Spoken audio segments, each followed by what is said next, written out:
ನಾಡಿನೆಲ್ಲೆಡೆ ವರ್ಷದ ಮೊದಲ ಹಬ್ಬ ಸಂಕ್ರಾಂತಿಯ ಸಂಭ್ರಮ ಜೋರಾಗಿದೆ. ಶಬರಿಮಲೆಯಲ್ಲಿ ಜ್ಯೋತಿ ರೂಪದಲ್ಲಿ ದರ್ಶನ ಕೊಟ್ಟರೆ, ಇತ್ತ ಶಿವಮೊಗ್ಗದ ಬೆಜ್ಜವಳ್ಳಿಯಲ್ಲಿ ಹರಿಹರಾತ್ಮಜನಿಗೆ ದೇವಾಭರಣ ಪೂಜೆ ನಡೆಯಿತು. ರಾಜ್ಯದ ಸಂಕ್ರಾಂತಿ ಸಡಗರದ ಝಲಕ್ ಇಲ್ಲಿದೆ ನೋಡಿ.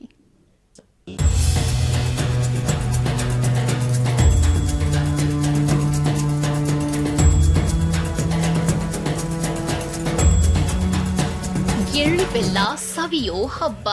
ವರ್ಷದ ಮೊದಲ ಹಬ್ಬ ಅಂದ್ರೆ ಅದು ಸಂಕ್ರಾಂತಿ. ನಾಡಿನ ಉದ್ದಗಲಕ್ಕೂ ನಾಳೆ ಸಂಕ್ರಾಂತಿ ಆಚರಿಸಲು ಜನ ಸಜ್ಜಾಗಿದ್ದಾರೆ. ಇದರ ನಡುವೆ ಕೇರಳದ ಶಬರಿಮಲೆಯಲ್ಲಿ ಇಂದೇ ಮಕರ ಜ್ಯೋತಿಯ ದರ್ಶನವಾಗಿತ್ತು.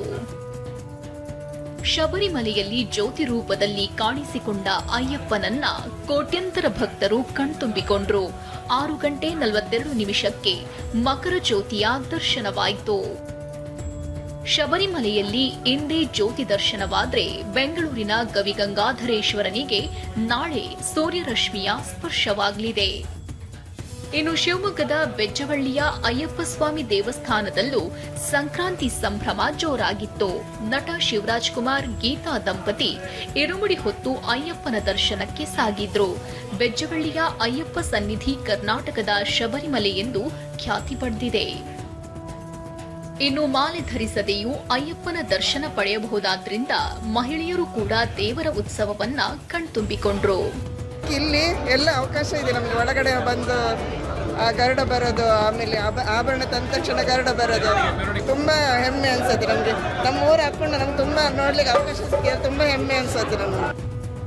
ಯಾದಗಿರಿ ಜಿಲ್ಲೆಯ ಮೈಲಾಪುರದ ಮೈಲಾರಲಿಂಗೇಶ್ವರ ಜಾತ್ರೆ ಅದ್ಧೂರಿಯಾಗಿ ನಡೆಯಿತು. ಸಾಗರೋಪಾದಿಯಲ್ಲಿ ಬಂದ ಭಕ್ತಗಣ ಮೈಲಾರಲಿಂಗೇಶ್ವರನ ಕಣ್ತುಂಬಿಕೊಂಡ್ರು. ಪ್ರತಿ ವರ್ಷ ಮಕರ ಸಂಕ್ರಾಂತಿ ದಿನದಂದು ಭಂಡಾರದ ಒಡೆಯನ ಉತ್ಸವ ನಡೆಯುತ್ತೆ. ನಾನು ಹುಟ್ಟಿದಾಗಿಂದ ನೋಡ್ತಾ ಇದ್ದೀನಿ ಈ ಜಾತ್ರೆ ಇಷ್ಟೇ ಗ್ರ್ಯಾಂಡ್ ಆಗಿ ಇಷ್ಟೇ ಭಕ್ತಿಯಿಂದ ನಡೀತಾ ಇರೋದು. ಇಲ್ಲಿ ಇರೋ ಈ ದೈವಿಕದ ಏನ್ ಶಕ್ತಿ ಅಂತ ಇದೆಯಲ್ಲ, ಇಲ್ಲಿ ಬಂದು ದರ್ಶನ ಮಾಡ್ಕೊಂಡು ಹೋಗಿರೋರಿಗೆ ಏನ್ ಕೇಳಿದ ಎಲ್ಲಾನು ಆಗಿದೆ. ನನ್ನ ಸ್ವಂತ ಅನುಭವ ಹೇಳ್ತಾ ಇದ್ದೀನಿ. ರಾಜ್ಯ ಧಾರ್ಮಿಕ ದತ್ತಿ ಇಲಾಖೆ ಪ್ರತಿ ದೇವಾಲಯಗಳಲ್ಲೂ ಎಳ್ಳು ಬೆಲ್ಲ ಹಂಚುವಂತೆ ಸುತ್ತೋಲೆ ಹೊರಡಿಸಿದೆ. ಜನವರಿ 15ರಂದು ದೇವರ ದರ್ಶನಕ್ಕೆ ಬರುವ ಎಲ್ಲ ಭಕ್ತಾದಿಗಳಿಗೆ ಎಳ್ಳು ಬೆಲ್ಲ ನೀಡುವಂತೆ ಸುತ್ತೋಲೆಯಲ್ಲಿ ಸೂಚಿಸಲಾಗಿದೆ. ಶಿವಮೊಗ್ಗದಿಂದ ಬಸವರಾಜ್ ಯರಗಣವಿ ಜತೆ ಅಮೀನ್ ಹೊಸೂರು, TV9 ಯಾದಗಿರಿ.